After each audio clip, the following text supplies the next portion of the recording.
पश्चिम बंगाल की मुख्यमंत्री ममता बनर्जी ने कहा, भाजपा चुनाव हार गई, उन्होंने गंदी राजनीति की, हमें चुनाव आयोग के डर का सामना करना पड़ा।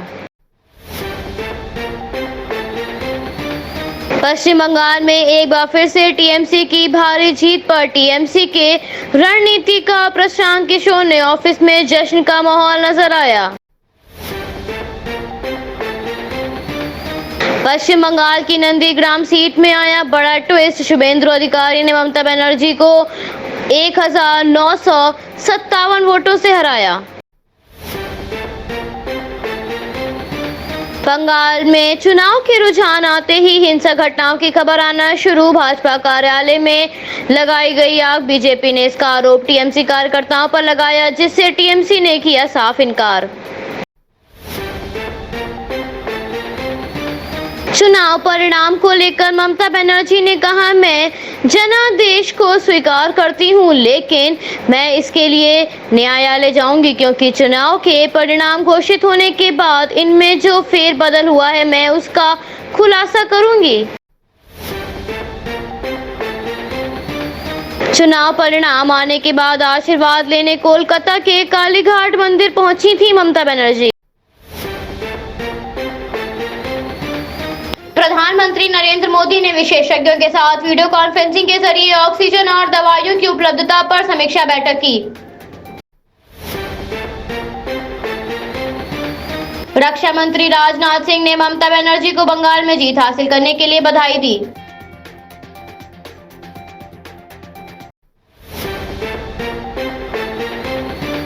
कोरोना संक्रमण की चपेट में आने की वजह से दिल्ली के स्वास्थ्य मंत्री सत्येंद्र जैन के पिता का निधन हो गया। पिता के निधन पर कई बड़े मंत्रियों ने शोक व्यक्त किया है।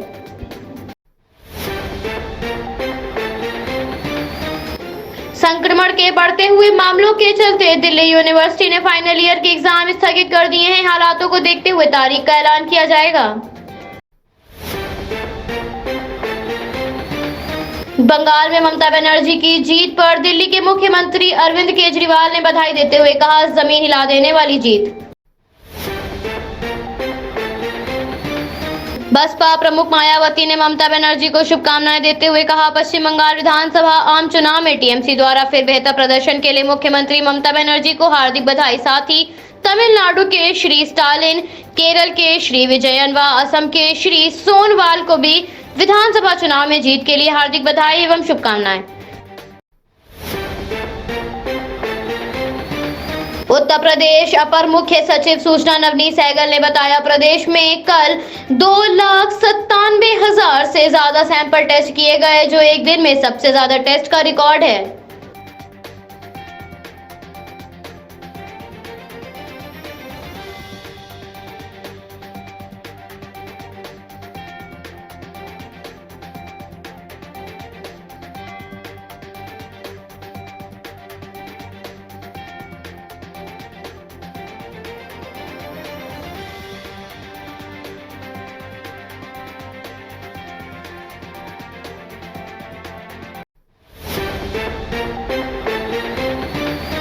उत्तर प्रदेश की राजधानी लखनऊ में थाना शहादतगंज के मुअज्जम नगर क्षेत्र में मामूली कहासुनी को लेकर विवाद इतना बढ़ गया कि रफी नाम के युवक ने दूसरे युवक पर चाकू से हमला कर दिया, जिसके बाद स्थानीय लोगों ने रफी को पकड़कर बुरी तरह से पीटा।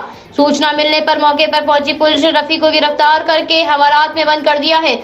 इसके साथ ही पुलिस ने पीड़ित की तहरीर पर मेडिकल करा के मुकदमा दर्ज किया है। उत्तर प्रदेश के बागपत में मतगणना के दौरान आई कोरोना जांच रिपोर्ट, जिसमें 75 लोग संक्रमित मिलने के बाद मतगणना स्थल पर अफरा तफरी मच गई। उत्तर प्रदेश की बिकरू में 25 साल बाद खत्म हुआ विकास दुबे का राज, चुनाव जीतकर मधुबनी गांव की प्रधान। कांग्रेस नेता संजय निरुपम ने कहा, 5 राज्यों के चुनाव के जो नतीजे आए हैं वो कांग्रेस के लिए बेहद निराशाजनक है। मुख्य बात यह है कि पिछले 2 साल से हमारे पास कोई पूर्वकालिक अध्यक्ष भी नहीं है। बिहार के पूर्णिया लोक जनशक्ति पार्टी के नेता का अपहरण कर लिया गया था। 4 दिन के बाद पुलिस ने डबराहा गांव से नेता का शव बरामद किया। अपहरणकर्ताओं ने 10 लाख की फिरौती लेने के बाद भी अनिल उरांव की हत्या कर दी। आक्रोशित परिजनों ने RN साहू चौक पर हंगामा किया। कोरोना के बढ़ते हुए मामलों को देखते हुए हरियाणा में 7 दिनों के लिए पूर्ण लॉकडाउन लगा दिया गया है। ये लॉकडाउन 3 मई से लागू होगा। हरियाणा के गृह मंत्री अनिल विज ने इसकी घोषणा करते हुए कहा, इससे पहले 9 जिलों में भी लॉकडाउन लगाया गया था। अब पूरे प्रदेश में 7 दिन तक पाबंदी रहेंगी। हरियाणा के मुख्यमंत्री मनोहर लाल खट्टर ने कहा, ऑक्सीजन का कोटा केंद्र द्वारा लगातार बढ़ाया जा रहा है। हमें पहले केंद्र से 161 मीट्रिक टन ऑक्सीजन का कोटा मिल रहा था, लेकिन अब इसे बढ़ाकर 257 मीट्रिक टन कर दिया गया है। ऑक्सीजन की समस्या का काफी हद तक समाधान हो गया है। जोधपुर में केंद्रीय मंत्री जगेंद्र सिंह शेखावत ने कहा, एम्स जोधपुर अस्पताल में लगभग 400 मरीजों को सेवा मिल रही है। हम 100 से 125 मरीजों के लिए अतिरिक्त सुविधा शुरू करने में लगे हुए हैं।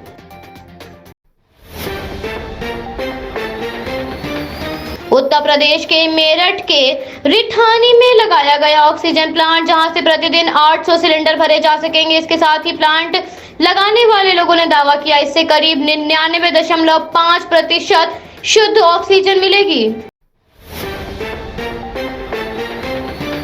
महाराष्ट्र के नागपुर के सिविल लाइंस में कमिश्नर के ऑफिस में आग लग जाने के कारण ऑफिस में रखा फर्नीचर, छत, कंप्यूटर सब आग की चपेट में आ गए।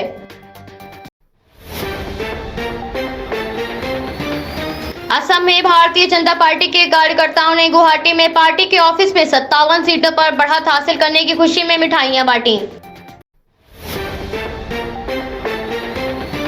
चंडीगढ़ के सरकारी मेडिकल कॉलेज एवं अस्पताल सेक्टर 32 के रैपिड रिस्पांस टीम ने कमरे में 24 घंटे फोन की घंटी बजती रहती है। ये ड्यूटी देने वाले डॉक्टर अस्पताल में मरीजों को भी देख रहे हैं और फिर हेल्पलाइन सेंटर में आकर लोगों की समस्या भी सुन रहे हैं।